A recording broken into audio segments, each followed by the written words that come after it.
Middle class mentality sir. ಖರ್ಚನ್ನೆಲ್ಲ ಕಮ್ಮಿ ಮಾಡಿಕೊಂಡು ರೂಪಾಯಿನೂ ಉಳಿಸ್ಕೊಳ್ತೀವಿ ಸರ್. ಅವಶ್ಯಕತೆ ಬಿದ್ದರೆ ₹1 ಕೂಡ ಉಳಿಸ್ತಾನೆ ಖರ್ಚು ಮಾಡ್ತೀವಿ ಸರ್. ಎಲ್ಲರಿಗೂ welcome back to our middle class life YouTube channel. ಎಲ್ಲರೂ ಹೇಗಿದ್ದೀರಾ? ಎಲ್ಲ ಚೆನ್ನಾಗಿದ್ದೀರಾ ಅಂತ ಭಾವಿಸ್ತಾ ಇವತ್ತು ಒಂದು ಸ್ಪೆಷಲ್ ರೆಸಿಪಿ ಮಾಡೋಣ ಅಂತ ರೆಡಿ ಮಾಡ್ಕೊಂಡಿದ್ದೀನಿ. ಏನಿವತ್ತು ಸ್ಪೆಷಲ್ ರೆಸಿಪಿ? ಮಟನ್ ಕೀಮಾ ಸಾರು ಮತ್ತು ಮಟನ್ ಕೀಮಾ ಫ್ರೈ ಮಾಡೋಣ ಅಂತ. ಬನ್ನಿ, ಅದಕ್ಕೆ ಏನೇನು ಇಂಗ್ರೀಡಿಯೆಂಟ್ಸ್ ಬೇಕು ನಿಮಗೆ ತೋರಿಸ್ತಾ ಹೋಗ್ತೀನಿ. 1 ಬೌಲಷ್ಟು ಹಸಿ ಕೊಬ್ಬರಿ, 3 ಈರುಳ್ಳಿ, ಆಮೇಲೆ 1 ಮೆಣಸಿನ್ಕಾಯಿ ಯೂಸ್ ಮಾಡ್ತೀನಿ. ನಾನು ರೆಡ್ ಚಿಲ್ಲಿ ಪೌಡ್ರ್ ಯೂಸ್ ಮಾಡಲ್ಲ, ನಾನು 1 ಮೆಣಸಿನ್ಕಾಯಿನ ಯೂಸ್ ಮಾಡೋದು. ಶುಂಠಿ ಮತ್ತು ಬೆಳ್ಳುಳ್ಳಿ 2 ಸುಲಿದಿಟ್ಕೊಂಡಿದ್ದೀನಿ. ಬೆಳ್ಳುಳ್ಳಿ ಬಂದು 3 ಹೋಳು, ಶುಂಠಿ 1 ಇಷ್ಟು ಇಂಚಷ್ಟು ತೊಗೊಂಡಿದ್ದೀನಿ. ಆಮೇಲೆ ಇದಕ್ಕೆ ಡ್ರೈ ಮಸಾಲೆ, ಡ್ರೈ ಚಕ್ಕೆ, ಲವಂಗ, ಅನಾನಸ್ ಹೂವು, ಕಡಲೆ ಹಿಟ್ಟು. ಇದಕ್ಕೆ ಸ್ಪೆಷಲಾಗಿ ಅವರೆಕಾಳು ಹಾಕ್ತಾ ಇದ್ದೀನಿ, ಹಿಚ್ಕಿದ ಅವರೆಬೇಳೆ. ಆಮೇಲೆ ಒಗ್ಗರಣೆಗೆ ಈರುಳ್ಳಿ, ಪುದೀನ, ಕೊತ್ತಂಬರಿ. ಇದು ಬಂದು ಕೈಮಾಗೆ ಹಾಕಿ ಮಿಕ್ಸ್ ಮಾಡ್ಕೊಳ್ಳಿಕ್ಕೆ ಸಣ್ಣದಾಗಿ ಕಟ್ ಮಾಡ್ಕೊಂಡಿರೋ ಈರುಳ್ಳಿ ಮತ್ತೆ ಕೊತ್ತಂಬರಿ ಸೊಪ್ಪು ಫ್ರೈ ಮಾಡ್ಕೊಂಡ್ಬಿಡೋಣ. ಹಸಿ ಸ್ಮೆಲ್ ಹೋಗ್ಲಿಕ್ಕೆ ಇದು ಫ್ರೈ ಮಾಡೋದು. ಈರುಳ್ಳಿ ಹಾಕಿದ್ದೀನಿ, ಶುಂಠಿ, ಬೆಳ್ಳುಳ್ಳಿ, ಕೊತ್ತಂಬರಿ, ಹಸಿಮೆಣಸಿನಕಾಯಿ ನಾನು 3 ಯೂಸ್ ಮಾಡ್ತಾ ಇದ್ದೀನಿ ಸ್ವಲ್ಪ ಖಾರಕ್ಕೆ. ಆಮೇಲೆ 1 ಮೆಣಸಿನಕಾಯಿ ಕೂಡ ಯೂಸ್ ಮಾಡಿದ್ದೀನಿ. ಇದು ಫಸ್ಟ್ ಹಸಿ ಮಸಾಲೆಗೆ ಫ್ರೈ ಮಾಡ್ಕೊಂಡ್ಬಿಡೋಣ. ಆ್ಯಡ್ ಮಾಡ್ಕೋಬಹುದು. ಎಣ್ಣೆ ಆ್ಯಡ್ ಮಾಡ್ತಾ ಇದ್ದೀನಿ ನೋಡಿ.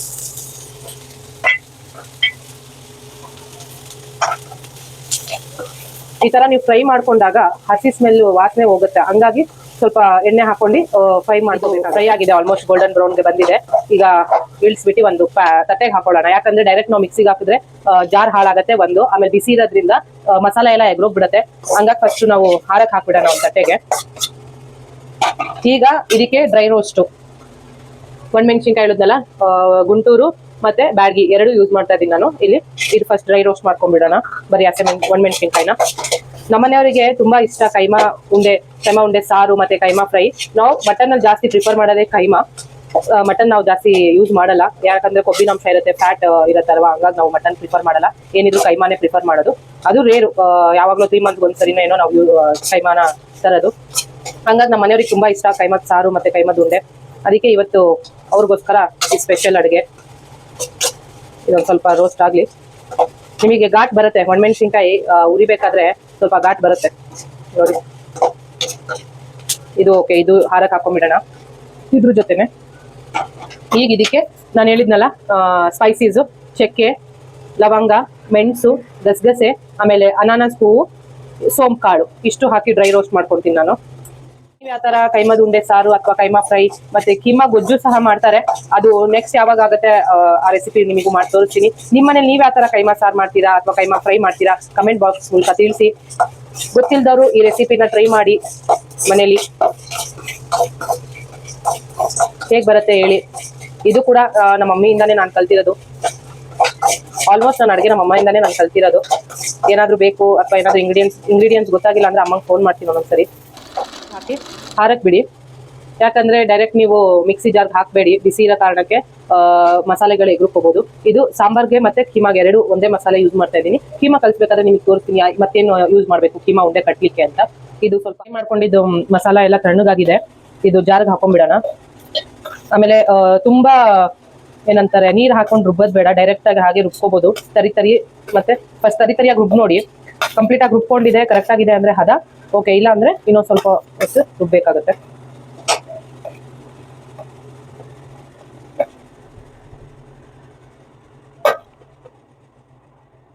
ಈಗ ಜಾರಿಗೆ ಹಾಕಿದೀನಿ ಎಲ್ಲಾನು.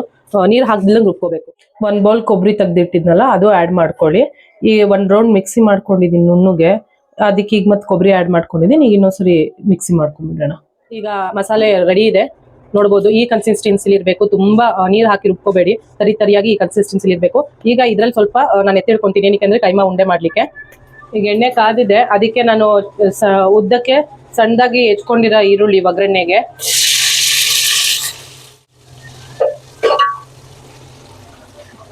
ಪುದೀನ ಹಾಕ್ತಾ ಇದ್ದೀನಿ ಫ್ಲೇವರ್ಗೋಸ್ಕರ. ತುಂಬಾ ಚೆನ್ನಾಗಿರುತ್ತೆ, ಟ್ರೈ ಮಾಡಿ ನೋಡಿ ನೀವು. ಆಮೇಲೆ ಕೊತ್ತಂಬರಿ ಸಹ ಹಾಕ್ತಾ ಇದ್ದೀನಿ, ಇದು ಫ್ಲೇವರ್ಗೋಸ್ಕರ.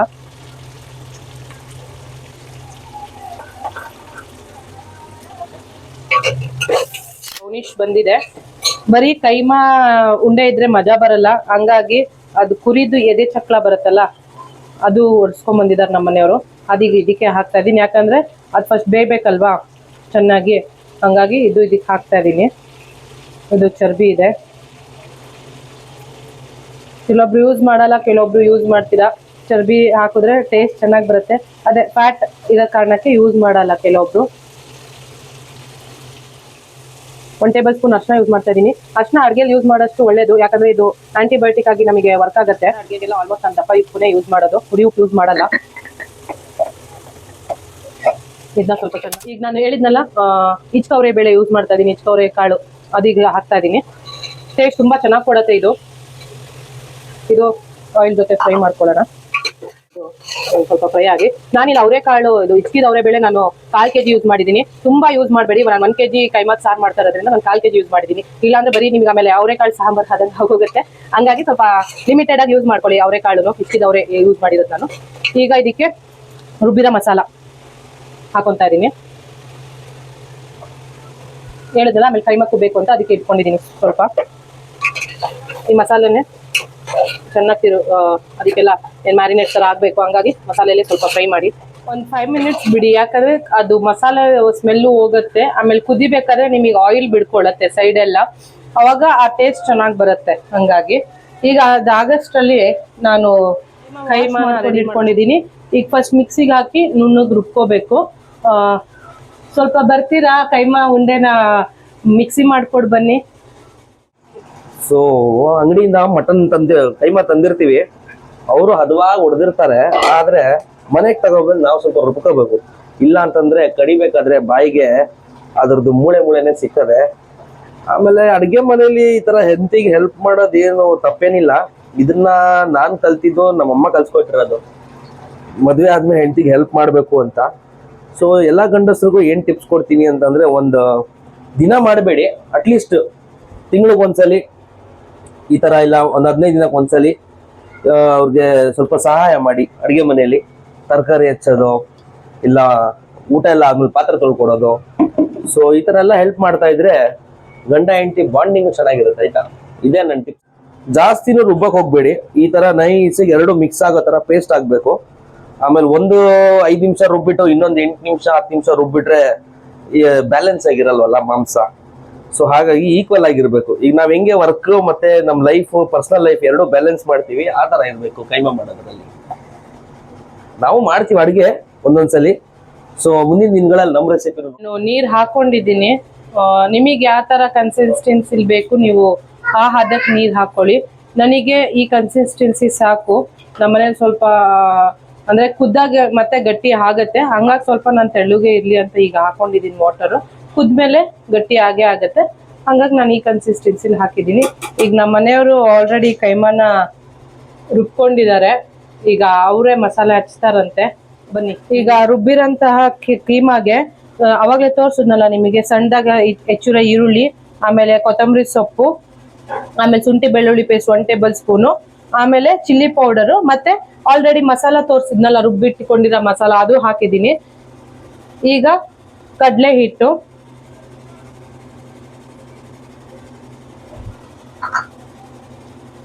ಒನ್ ಟೇಬಲ್ ಸ್ಪೂನ್ ಧನಿಯಾ,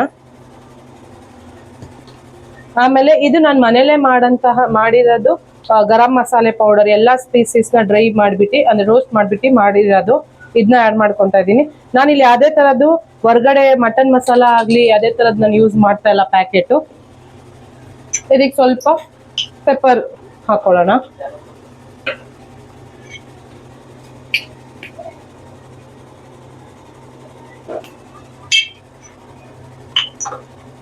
ಈಗ ಇದನ್ನ ಕಲ್ಸ್ಕೋಬೇಕು. ಯಾವ್ದೇ ತರದ್ ನೀರ್ ಹಾಕ್ಬೇಡಿ, ನೀರ್ ಹಾಕ್ದಿಲ್ದಂಗೆ ನೀವು ಕಲ್ಸ್ಕೋಬೇಕು. ಇದನ್ನ ಕಲಿಸ್ಕೊಳ್ಳಿ ಸರ್. ಸೊ ಚೆನ್ನಾಗಿ ಕಲ್ಸ್ಕೊಳ್ಳಿ ಅಂತ ಹೇಳಿದ್ದಾರೆ.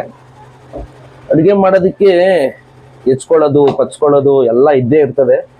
ಆದ್ರೆ ಫೈನಲ್ ಆಗಿ ಟಚ್ ಅಪ್ ಕೊಡ್ತಾರಲ್ಲ, ಈ ಕೈ ರುಚಿ ಅಂತಾರೆ ಗೊತ್ತಾ, ಅದೇ ನನ್ನ ಕೈಯಲ್ಲಿರೋದು. ಅದಾಯ್ತಾ? ನಮ್ಮ ಮನೆಯವ್ರು ಎಷ್ಟೇ ಅಡುಗೆ ಮಾಡ್ಬೋದು, ಏನೇ ಮಾಡ್ಬೋದು, ಅದಕ್ಕೆ ನಾನು ಒಂದು ಇಡೀ ಉಪ್ಪು ಹಾಕಿದ್ರೆ ಆ ಕೈ ರುಚಿ ಬರೋದು ನನ್ನ ಕೈಯಿಂದಾನೆ ಹೊರತು. ನಮ್ಮ ಮನೆಯವ್ರು ಮಾಡ್ತಾರೆ, ಚಕ್ಕದಾಗ ಮಾಡ್ತಾರೆ. ಮದುವೆ ಆಗಿ ಸ್ಟಾರ್ಟಿಂಗ್ ಅಲ್ಲಿ ಸ್ವಲ್ಪ ಕಮ್ಮಿ ಮಾಡ್ತಾ ಇದ್ರು. ಈಗ 10 ನಿಮಿಷದಲ್ಲಿ ಬೇಕಾದ್ರೆ ಒಂದು ಸಾರು ಮಾಡ್ತಾರೆ, ಅರ್ಧ ಗಂಟೆಲಿ ಒಂದು ಬಿರಿಯಾನಿ ಮಾಡ್ತಾರೆ, ಆಮೇಲೆ 1 ಅವರ್ ಅಲ್ಲಿ ಒಂದು ಸೈಡ್ಸು ಒಂದ್ ಚಪಾತಿ, ಒಂದ್ ಬೇಕಾದ್ರೆ ಮುದ್ದೆ ಎಲ್ಲ ಮಾಡಿ ರೆಡಿ ಮಾಡಿ ಒಂದ್ 50 ಜನಕ್ಕಾದ್ರೂ ಅಡಿಗೆ ಮಾಡೋ ಬಡ್ಸೋ ಕೆಪಾಸಿಟಿ ಇದೆ. ಇದು ಚೆನ್ನಾಗಿ ಹೆಂಗ್ ಕಿವ್ಚ್ಬೇಕು ಅಂತಂದ್ರೆ, ಈ ಇವತ್ತು ಉಪ್ಪು ಮಾಡ್ಬೇಕಾದ್ರೆ ದೊಡ್ಡ ಕಿವ್ಸ್ತಾನೆ ಗೊತ್ತಾ, ಕಚ್ಕಾ ಪಚ್ಕಾ ಅಂತ ಹಂಗೆ ಕಿವ್ಚ್ಕೋಬೇಕು ನೋಡಿ. ಹೆಂಗೆ ಕಿವ್ಚ್ಬೇಕು ಅಂತಂದ್ರೆ ಕೈಮಾ ನಮ್ಮ ಬೆರಳುಗಳ ಸಂದಿಲಿ ಎಲ್ಲ ಬಂದು ಯಾಕಪ್ಪ ಇವ್ನ ಕೈಲಾದ್ರೂ ಸಿಗಾಕೊಂಡೆ ಅಂತ ಕೈಮಾ ಒಳಗಡೆ ಅಳ್ತಾ ಇರ್ಬೇಕು ನೋಡಿ. ಹಿಂಗೆಲ್ಲ ಕಿವ್ಚ್ಬೇಕು. ಏನು ಅನ್ಕೊಂಬಿಡಿ, ಇವೆಲ್ಲ ಮಾಡ್ಬೇಕಾದ್ರೇನೆ ಕೈ ರುಚಿ ಸಿಗೋದು. ಹೋಟ್ಲಲ್ಲಿ ಇವೆಲ್ಲ ಕಣ್ಣು ಕಾಣಲ್ಲ, ಇಲ್ಲಿ ಕಣ್ಣು ಕಾಣ್ತಾ ಇದೆ, ಅಷ್ಟೇ ಡಿಫ್ರೆನ್ಸ್ ನೋಡಿ. ಹಾಕೊಂಡು ನೋಡಿ ಕೈಮಾ ನೋಡಿ. ಕೈಮಾ ಈ ಅಜಯ್ ದೇವ್ಗನ್, ಶಾರುಖ್ ಖಾನ್, ಈ ಅಕ್ಷಯ್ ಕುಮಾರ್ ಅವರೆಲ್ಲ ಆಡಲ್ ಬರ್ತಾರ ಗೊತ್ತಾ, ಕಣದಲ್ಲೂ ಕೇಸರಿ ಅಂತ. ಹಂಗೆ ಕೈಮಾ ಕಣದಲ್ಲೂ ಮಸಾಲೆ ಆಗಿರ್ಬೇಕು ಹಿಂಗೆ. ಅವಾಗ್ಲೇ ತಿನ್ಬೇಕಾರೆ ಆಹಾ ನಾಲ್ಗೆ ಚಪ್ಪರ್ಸ್ಕೊಂಡು ಕೈಮಾ ಫ್ರೈ, ಕೈಮಾ ಸಾರ್ ಜೊತೆ ತಿಂತಾ ಇದ್ರೆ ಕೈಮಾ ಅಲ್ಲ ಜೊತೆಲಿರೋ ಸೈಡ್ಸ್ ಒನ್ ಮೋರ್ ಅನ್ಬೇಕು. ಸೊ ಈ ತರ ಇವಾಗ ಕೈಮಾ ಉಂಡೆನ ರೆಡಿ ಮಾಡ್ಕೋಬೇಕು ನೋಡಿ. ಜಸ್ಟ್ ಕೈಯಲ್ಲಿ ಹಿಂಗ್ ತಗೊಂತಾ ಇರ್ಬೇಕು, ಹಿಂಗ್ ಸುತ್ತಾ ಇರ್ಬೇಕು, ಈ ಉಂಡೆನ ಕಟ್ತಾ ಇರ್ಬೇಕು ನೋಡಿ ಹೆಂಗಿದೆ. ಹಿಂಗ್ ಮಾಡ್ಕೊಂಡ್ರೆ ಒಳ್ಳೆ ಸರ್ಕಂಫರೆನ್ಸ್, ಈ ಜಾಮೆಟ್ರಿ ನಮ್ ಕಲ್ಚರ್ ಮಾಸ್ಟರ್ ಹಂಗ್ ಬರ್ಬೇಕು. ಇಲ್ಲಿ ರೌಂಡ್ ಒಂದ್ ಕಡೆ ಸ್ಕ್ವೇರ್ ಆಗ್ಬಾರ್ದು, ಏನಾಗ ನೋಡಿ ಹೆಂಗಿದೆ. ಬಾಲ್ ಗೋಲಿ ಆಟ ಆಡ್ಬೋದು ಇದ್ರಲ್ಲಿ. ಹಿಂಗ್ ತಗದ್ ಸೈಡ್ ಗಿಡ ನೋಡಿ ಹಂಗೆ ಎತ್ಕೋಬೇಕು, ಹಿಂಗ್ ಕಟ್ತಾ ಇರ್ಬೇಕು, ಎಲ್ಲ ಆದ್ಮೇಲೆ ಬಿಡ್ತಾ ಇರ್ಬೇಕು ನೋಡಿ ಹೆಂಗಾಯ್ತು ರೌಂಡ್. ಈಗ ನಮ್ಮನೆಯವರು ಎಲ್ಲ ಮಿಕ್ಸ್ ಮಾಡಿ ಉಂಡೆ ಕಟ್ ಹೋಗಿದ್ದಾರೆ, ನೀನ್ ಮಾಡ್ಕೊ ಮುಂದಕ್ಕೆ ಅಂತ. ಅಷ್ಟೇ ಅಲ್ಲ, ಇನ್ನೇನು ನಮ್ ಕೆಲ್ಸ ಅದೇ. ಏನೋ ಸ್ವಲ್ಪ ಹೆಲ್ಪ್ ಮಾಡಂಗ್ ಮಾಡಿಬಿಡ್ತಾರೆ ಬಂದು. ಆಮೇಲೆ ಈ ಉಂಡೆನ ಹದವಾಗಿ ಕಟ್ಟಬೇಕು, ಅಂದ್ರೆ ಚೆನ್ನಾಗಿ ನೀಟಾಗಿ ಎಲ್ಲೂ ಬಿರುಕ್ ಬಿಡದಿಲ್ದಂಗೆ ನೀಟಾಗಿ ಈ ತರ ಕಟ್ಕೋಬೇಕು. ಯಾಕಂದ್ರೆ ಬಿಡ್ಬೇಕಾದ್ರೆ ಒಡ್ಕೋಬಾರ್ದು. ಹಂಗಾಗಿ ನೋಡಿ ಈ ತರ. ಫ್ರೆಂಡ್ಸ್, ಈಗ ಆಗಿದೆ, ಉಂಡೆ ಎಲ್ಲ ಕಟ್ಕೊಂಡಿದೀವಿ. ನಮಗೆ 1 kg ಉಂಡೆಗೆ 40 ಉಂಡೆ ಬಂದಿದೆ, ಅಂದ್ರೆ 1 kg ಖೀಮಾಗೆ 40 ಉಂಡೆ ಬಂದಿದೆ. ಅದ್ ನಿಮ್ಮ ಮೇಲೆ ಡಿಪೆಂಡ್, ನೀವು ಕಟ್ಟೋದ್ರ ಮೇಲೆ ಡಿಪೆಂಡ್. ನಾವು ಮೀಡಿಯಂ ಸೈಜ್ ಅಲ್ಲೇ ಕಟ್ಕೊಂಡಿದ್ದೀನಿ. ನಾನು ಇದ್ರಲ್ಲಿ 2 ಪಾರ್ಟಿಷನ್ ಮಾಡ್ಕೊಂತಾ ಇದೀನಿ. ಹೇಳದ್ನಲ್ಲ ಫಸ್ಟಿಗೆ ಖೀಮಾ ಸಾರು ಮತ್ತೆ ಖೀಮಾ ಫ್ರೈ ಮಾಡಕ್ಕೆ. ನಾನು ಖೀಮಾ ಸಾರ್ಗೆ ಒಂದು 20 ಉಂಡೆ ಬಿಡ್ಕೊಂತೀನಿ, ಖೀಮಾ ಫ್ರೈಗೆ ಒಂದು 20 ಇಟ್ಕೊಂತೀನಿ. ಈಗ ಈ ಖೀಮಾ ಇಲ್ಲಿ ನೋಡಿ ಸಾರು ಕುದಿತಾ ಇದೆ. ಈಗ ಸ್ಲಿಮ್ ಮಾಡ್ಕೊಳ್ಳೋಣ ಒಲೆನ. ಏನ್ ಮಾಡ್ಬೇಕು, ಬಿಡ್ಬೇಕಾದ್ರೆ ಒಂದ್ಸರಿ ಈ ತರ ಇನ್ನೊಂದ್ಸರಿ ಏನೋ ರೌಂಡ್ ಆಗಿ ಇದ್ ಮಾಡ್ಕೊಂಡು ಮೆಲ್ಲಕ್ಕೆ ಬಿಡ್ತಾ ಹೋಗ್ಬೇಕು. ಸಾರ್ಗೆ ತುಂಬಾ ಜೋರಾಗಿ ಬಿಡ್ಬೇಡಿ, ಉಂಡೆ ಒಡ್ಕೊಳತ್ತೆ. ಕೀಮಾನ ಮೆಲ್ಲಗ್ ಬಿಡ್ಕೊಳ್ಳಿ, ಒಂದೊಂದೇ ಕಟ್ಕೊಳ್ಳಿ, ಕರೆಕ್ಟಾಗಿ ಕಟ್ಕೊಂಡು ಬಿಡಿ, ಒಡ್ಕೊಳಲ್ಲ. ಇದೆಲ್ಲ ಟಿಪ್ಸ್ ಅನ್ಕೊಳ್ಳಿ. ಏನೇ ಒಂದು ಉಂಡೆ ಮಾಡ್ಬೇಕಾದ್ರೆ, ಜಾಮೂನ್ ಉಂಡೆನೂ ಅಷ್ಟೇ, ನೀವು ಜಾಮೂನ್ ಫ್ರೈ ಮಾಡೋಕ್ಕಿಂತ ಮುಂಚೆ ಉಂಡೆ ಕಟ್ಕೊಂಡಿರ್ತೀರಾ, ಮತ್ತೆ ಎಣ್ಣೆಲಿ ಡೀಪ್ ಫ್ರೈ ಮಾಡ್ಬೇಕಾದ್ರೆ ಏನ್ ಮಾಡ್ಕೊಂತೀರಾ, ಮತ್ತೆ ಇನ್ನೊಂದ್ಸರಿ ಈ ತರ ಉಂಡೆನ ಬಿಗಿ ಮಾಡ್ಕೋಬೇಕು, ಅವಾಗ ಬಿಡ್ಕೊಳಲ್ಲ. ಆಮೇಲೆ ಒಂದೇ ಸೈಡ್ ಬಂದ್ಬೇಡಿ, ಸುತ್ತಲ ಬಿಡ್ಕೊಂಬನ್ನಿ. ಒಂದೇ ಸೈಡ್ ಬಿಟ್ರೆ ಮತ್ತೆ ಅದೇ ತರ ಅಲ್ಲೇ ಗುಡ್ಡೆಯಾಗಿ ಕುತ್ಕೊಂಡ್ಬಿಡತ್ತೆ. ಆಮೇಲೆ ಹಾಕ್ ತಕ್ಷಣ ಅಲ್ಲಾಡ್ಸ್ಬೇಡಿ, ಉಂಡೆ ಎಲ್ಲ ಬಿಡ್ಕೊಳ್ಳಿ. ಬಿಟ್ಟಾದ್ಮೇಲೆ ಒಂದ್ ಸ್ವಲ್ಪ ಹೊತ್ತೊಂದು 5-10 ನಿಮಿಷ ಹಾಕೊಂಡ್ರೆ ಉಂಡೆ ಏನಿಲ್ಲ, ಎಲ್ಲ ಪಾಯಸ ಆಗ್ಬಿಡತ್ತೆ ನಿಮಗೆ. ಸಾಂಬಾರಲ್ಲಿ ಸಿಗಲ್ಲ, ಆಮೇಲೆ ಒಂದು ಉಂಡೆನೂ ಸಿಗಲ್ಲ. ನೋಡಿ ಸಣ್ಣ ಕುದಿ ಸ್ಟಾರ್ಟ್ ಆಗಿದೆ. ಅಲ್ಲಾಡ್ಸ್ಬೇಡಿ ದಯವಿಟ್ಟು, ಉಂಡೆ ಆದ ತಕ್ಷಣ ಅಲ್ಲಾಡ್ಸ್ಬೇಡಿ, ಒಡ್ಕೊಳತ್ತೆ. ಈಗ ಫ್ರೈಗ್ ನಾನು ಇಟ್ಕೊಂಡಿದೀನಿ, ಫ್ರೈಗ್ ಒಂದು 20 ಉಂಡೆ ಇಟ್ಕೊಂಡಿದೀನಿ. ಕೈಮಾ ಉಂಡೆ ಡೀಪ್ ಫ್ರೈ ಮಾಡಲ್ಲ, ಲೈಟ್ ಆಗಿ ಸ್ವಲ್ಪ ಎಣ್ಣೆ ಹಾಕೊಳ್ಳಿ. ಎಣ್ಣೆ ಕಾದಿದೆ. ಮತ್ತೆ ನಾನು ಅವಾಗ್ಲೇ ಹೇಳ್ದಂಗೆ, ಮತ್ತೆ ಈಗ ಹೇಳಿದ್ರೆ ರಿಪೀಟ್ ಅನ್ಸ್ಬೋದು. ಅದನ್ನ ಎಣ್ಣೆಗೆ ಬಿಡೋಕ್ಕಿಂತ ಮುಂಚೆ ಮತ್ತೆ ನಾವು ಉಂಡೆನ ಸ್ವಲ್ಪ ಇದ್ ಮಾಡ್ಕೊಂಡು ಸ್ಲಿಮ್ ಅಲ್ಲಿ ಬಿಡ್ಕೊಳ್ಳಿ. ಅದೇ ತರಾನು ಮಾಡ್ಕೋಬಹುದು. ನಾನು ಇಲ್ಲೊಂದು 4 ಫಸ್ಟ್ ಹಾಕೊಂತೀನಿ. ನೀವು ನೋಡ್ಬೋದು ಸಾರು ಸಹ ಕುದೀತಾ ಇದೆ, ಈ ಕಡೆ ಕೀಮಾ ಫ್ರೈ ರೆಡಿ ಆಗ್ತಾ ಇದೆ. ಒಂದ್ಸರಿ ಈಗ ನಾನು ಸೌಟಾಕ್ ಹಲ್ಲಾಡ್ಸ್ಕೊಂತಾ ಇದೀನಿ, ಉಂಡೆ ಯಾವ ತರ ಆಗಿದೆ ಏನು ಅಂತ ನೋಡಕ್ಕೆ. ನೋಡಿ ಬಿಟ್ಟಿರೋ ಉಂಡೆ ಯಾವ್ದೇ ತರದ್ದು ಒಡ್ದಿಲ್ಲ, ನೋಡ್ಬೋದು, ನಿಮಗೆ ಕಾಣಿಸ್ತಾ ಇದೆ ಇಲ್ಲಿ ನೋಡಿ, ಯಾವ್ದೇ ತರದ್ದು ಒಡ್ಕೊಂಡಿಲ್ಲ. ಅದಕ್ಕೆ ನಿಮ್ಗೆ ಹೇಳೋದು, ಕೀಮಾ ಬಾಲ್ಸ್ ಮಾಡ್ಬೇಕಾದ್ರೇನೆ ನೀವು ಕರೆಕ್ಟಾಗಿ ಹದದಲ್ಲಿ ಮಾಡ್ಕೋಬೇಕು. ನೋಡಿ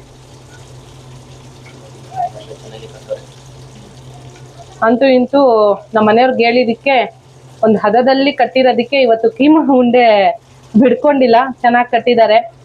ಅವಾಗ ನನ್ಗೆ ಹೆಲ್ಪ್ ಮಾಡ್ತಾರೆ, ಯಾಕಂದ್ರೆ ನನಗಿಬ್ರು ಸಣ್ಣ ಮಕ್ಳೇ ಅಲ್ವಾ. ಒಬ್ಳು 4 ವರ್ಷ, ಇನ್ನೊಬ್ಳು 2.5 ವರ್ಷ. ನಾಳೆ ಫೆಬ್ರವರಿ ಬಂದ್ರೆ 3 ಆಗತ್ತೆ. ಹಂಗಾಗಿ ಇಬ್ರಿಗೂ ಹಿಡ್ಕೊಂಡು ನಾನು ಮೇಂಟೈನ್ ಮಾಡಕ್ ತುಂಬಾ ಕಷ್ಟ ಆಗತ್ತೆ. ಈಗಿನ ಮಕ್ಳಿನ ಜನರೇಷನ್ ನಿಮಗೆ ಗೊತ್ತಿದೆ ಯಾವ ತರ ಇರ್ತಾರೆ ಅಂತ. ಅವಾಗ ಸಣ್ಣ ಪುಟ್ಟ ನನಗೆ ನಮ್ಮ ಮನೆಯವ್ರು ಹೆಲ್ಪ್ ಮಾಡ್ಕೊಡ್ತಾ ಇರ್ತಾರೆ, ಅಡ್ಗೆ ಮನೇಲಾಗ್ಲಿ ಅಥವಾ ಹೊರಗಡೆ ಯಾವ್ದಾದ್ರು ಕೆಲ್ಸದಲ್ಲಾಗ್ಲಿ. ಒಂಥರ ಲಕ್ಕಿ ಅಂತ ಹೇಳ್ಬೋದು ಇಂಥ ಹಸ್ಬೆಂಡ್ ಸಿಕ್ಕಿರೋದಿಕ್ಕೆ. ಅನ್ಕೊಂತಾರ, ಓ ಏನು ಮನೆ ಕೆಲಸ ಮಾಡಿದ ತಕ್ಷಣ ಅಮ್ಮವ್ರ ಗಂಡನ ಇವನು, ಆ ತರ ಭಾವನೆ ಯಾವತ್ತು ನೀವು ಬೆಳೆಸ್ಕೋಬೇಡಿ. ಯಾಕಂದ್ರೆ ಒಂದು ರಿಲೇಶನ್ಶಿಪ್ ಗಟ್ಟಿಯಾಗಿರ್ಬೇಕಂದ್ರೆ ಹಸ್ಬೆಂಡ್ ವೈಫು ಎಷ್ಟು ನೀವು ಅನ್ಯೋನ್ಯವಾಗಿರ್ತೀರಾ ಮನೇಲಿ ಅಷ್ಟೇ ಒಳ್ಳೇದು. ಬರೀ ಬಂದ್ರು ಆಫೀಸಿಂದ ಬಂದ್ರು ನಾನು ಅಡ್ಗೆ ಮಾಡ್ಕೊಟ್ಟೆ ಇದೇ ಜೀವನ ಅಲ್ಲ. ಮನೆಯಲ್ಲಿ ಅನ್ಯೋನ್ಯತವಾಗಿ ಅಥವಾ ಇರೋ ಕೆಲ್ಸನ ಶೇರ್ ಮಾಡ್ಕೊಂಡು ಹೋಗೋದು ಅದು ರಿಲೇಶನ್ಶಿಪ್ ಮತ್ತೆ ಬಾಂಡಿಂಗ್ ತುಂಬಾ ಚೆನ್ನಾಗಿ ಬೆಳೆಯುತ್ತೆ. ನೋಡಿ ಸಾರು ಕುದೀತಾ ಇದೆ, ಸ್ವಲ್ಪ ಕುದಿಲಿ. ನಿಮಗೆ ಅವರೆಕಾಳು ಕಾಣಿಸ್ಬೋದು, ಇಲ್ಲಿ ನೋಡಿ ಅವರೆಕಾಳು ಬೆಂದಿದೆ.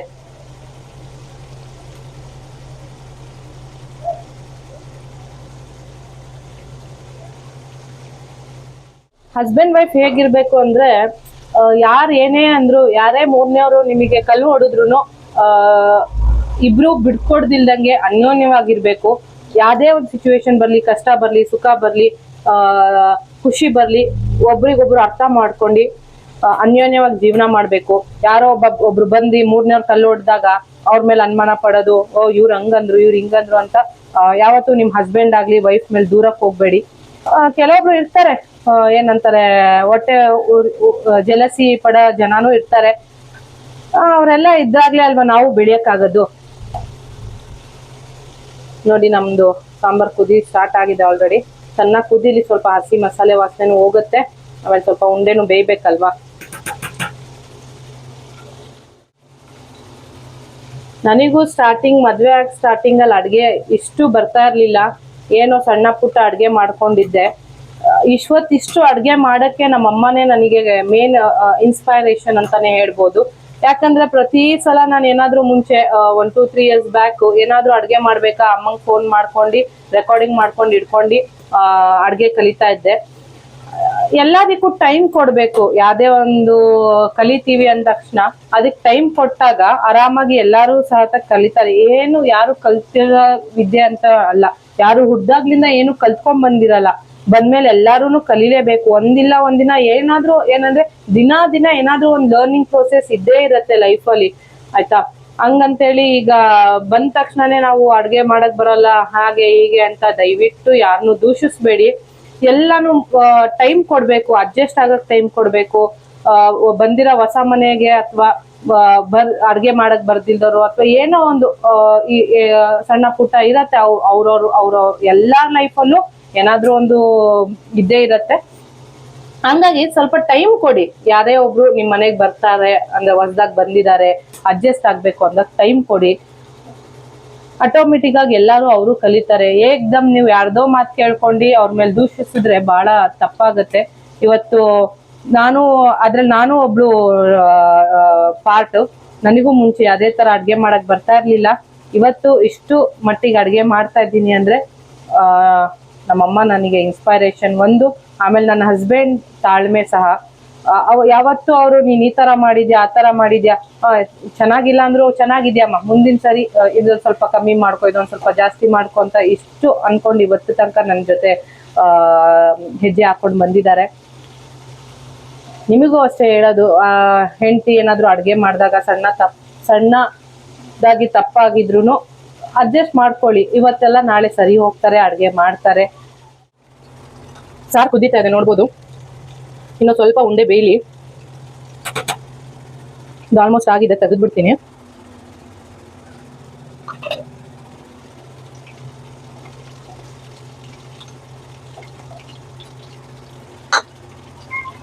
ಆಮೇಲೆ ಯಾರು ಕೂಡ ಅವ್ರಿಗೆ ನೋಡಿದ ತಕ್ಷಣ ನೀವು ಜಡ್ಜ್ ಮಾಡಬೇಡಿ. ಏನಪ್ಪಾ ನೋಡಕ್ಕೆ ಹೆಂಗಿದ್ದಾರೆ ಇವರು, ಆ ತರ ಎಲ್ಲ ಜಡ್ಜ್ ಮಾಡಬೇಡಿ. ಯಾಕಂದ್ರೆ ಒಂದು ಗಾದೆನೇ ಇದೆ, don't judge the book by it's cover page ಅಂತಾನೆ. ಅದಕ್ಕೆ ಯಾವ್ದೇ ವ್ಯಕ್ತಿಗೆ ನೋಡಿದ ತಕ್ಷಣ ಜಡ್ಜ್ ಮಾಡಬೇಡಿ. ಅವ್ರ ಜೊತೆ ಮಿಂಗಲ್ ಆದಾಗ್ಲೇ ನಿಮಗೆ ಗೊತ್ತಾಗದ ಅವ್ರ ವ್ಯಕ್ತಿತ್ವ ಹೇಗೆ ಏನು ಅಂತ. ಯಾರೋ ಹೇಳಿದ ಮಾತನ್ನ ನೀವು ಕೇಳ್ಬಿಟ್ಟು ಅವ್ರ ಮೇಲೆ ಜಡ್ಜ್ ಮಾಡ್ಬಿಟ್ರೆ ತುಂಬಾ ತಪ್ಪು ಅನಿಸಿಕೆ ಬರುತ್ತೆ. ಅವ್ರ ಜೊತೆ ಬೆರೀರಿ, ಅವ್ರು ಯಾವ ತರ ಏನು ಅಂತ ನಿಮ್ಗೆ ಗೊತ್ತಾಗುತ್ತೆ. ಯಾರೇ ಇರ್ಲಿ, ಯಾವ್ದೇ ವ್ಯಕ್ತಿ ಇರ್ಲಿ, ರೋಡಲ್ಲಿ ಹೋಗೋ ವ್ಯಕ್ತಿಗೂ ಅಷ್ಟೇ ನೋಡಿದ ತಕ್ಷಣ ಜಡ್ಜ್ ಮಾಡಬೇಡಿ. ಎಲ್ಲರಿಗೂ ಒಂದೊಂದು ಅವ್ರದೇ ಆದಂತಹ ಪೇನ್ ಇರತ್ತೆ, ಸ್ಯಾಡ್ ಇರತ್ತೆ. ಅದನ್ನ ಅರ್ಥ ಮಾಡ್ಕೊಳ್ಳಿ. ಯಾರೋ ಏನೋ ಹೇಳಿದ್ರು ಅಂದ ತಕ್ಷಣ ಅವ್ರ ಹತ್ರ ಮಾತು ಬಿಡೋದು, ಅವ್ರು ಈ ತರನಾ ಅಂತ ಟ್ರೀಟ್ ಮಾಡೋದು. ಏನಂದ್ರೆ ಈ ನಮ್ ಜನಗಳಿಗೆ ಹೆಂಗಂದ್ರೆ, ಯಾರೋ ಈಗ ಮೂರನೇ ವ್ಯಕ್ತಿ ಬಂದು ಇವ್ರ ಬಗ್ಗೆ ಹೇಳಿದ ತಕ್ಷಣ ಇವ್ರು ಹಿಂಗೇನಾ ಅಂತ ಜಡ್ಜ್ ಮಾಡ್ತೀರಾ. ತುಂಬಾ ತಪ್ಪು, ಆ ತರ ಜಡ್ಜ್ ಮಾಡ್ಬೇಡಿ. ಯಾಕಂದ್ರೆ ಎರಡು ಕಡೆಯಿಂದ ಸಿಚುವೇಶನ್ ನೋಡ್ ಕೇಳ್ಬೇಕಲ್ವಾ, ಯಾವ ತರ ಏನಿರತ್ತೆ ಅಂತ. ಯಾರೋ ಏನೋ ಬಂದು ಹೇಳ್ಬಿಟ್ರು ಅಂದ ತಕ್ಷಣ ನೀವು ಅವ್ರ ಬಗ್ಗೆ ಹೆಂಗ್ ಜಡ್ಜ್ ಮಾಡ್ತೀರಾ? ಆಗಲ್ಲ. ಆ ತರ ದಯವಿಟ್ಟು ನಿಮ್ ಲೈಫಲ್ಲಿ ನೀವು ಆ ತರ ಮಾಡ್ತಾ ಇದೀರಾ ಅಂದ್ರೆ ದಯವಿಟ್ಟು ನಿಲ್ಸಿ. ಯಾರಿಗೂ ಅವ್ರು ನೋಡ್ ತಕ್ಷಣ ಜಡ್ಜ್ ಮಾಡಬೇಡಿ, ಅವರು ಒಳ್ಳೆಯವ್ರು ಇರ್ತಾರಲ್ವಾ. ಈ ಕೀಮಾ ಸಾರು ಮತ್ತೆ ಕೀಮಾ ಉಂಡೆ ರೆಡಿ. ನಮ್ಮ ಮನೆಯವ್ರಿಗೆ ಕರಿತೀನಿ ಟೇಸ್ಟ್ ಮಾಡ್ಲಿಕ್ಕೆ. ರೀ ಬನ್ನಿ. ಆಗಿದೆ ಕೀಮಾ ಸಾರು, ಕೀಮಾ ಫ್ರೈ ಮಾಡಿ ಟೇಸ್ಟ್ ಮಾಡಿ ಹೇಗಿದೆ. ನಮ್ಮ ಚಾನಲ್ ಸಾಫ್ಟ್ ಆಗಿದೆ, ಬರೀ ಮಾಡಿದ ತಕ್ಷಣ ನೀಟಾಗಿ ಹೆಂಗ್ ಬರುತ್ತೆ ಕೈಗೆ.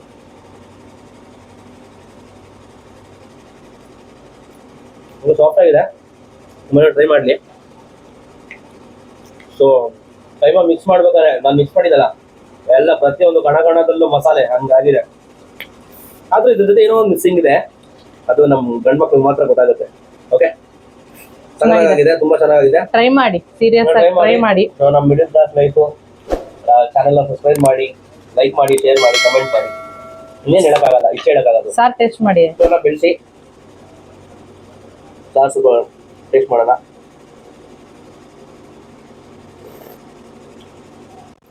ಸಾರು ಅಷ್ಟೇ ತುಂಬಾ ಗಟ್ಟಿಗೂ ಇಲ್ಲ, ತುಂಬಾ ತೆಳುಗೂ ಇಲ್ಲ, ತುಂಬಾನೇ ಸ್ಮೂತ್ ಆಗಿ ಸಖತ್ತಾಗಿ ಬಂದಿದೆ. ಸೊ ಸಾಂಬಾರಲ್ಲಿರೋ ಕೈಮಾ ಬಾಲ್ ಒಂದ್ಸಲಿ ಟ್ರೈ ಮಾಡ್ತೀನಿ ಇವಾಗ.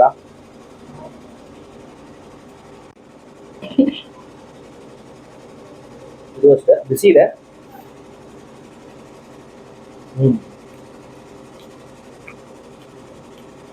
ಇದಕ್ಕೂ ಎಲ್ಲ ಮಸಾಲೆ ತುಂಬಾ ಚೆನ್ನಾಗಿ ಅಂಟ್ಕೊಂಡಿದೆ.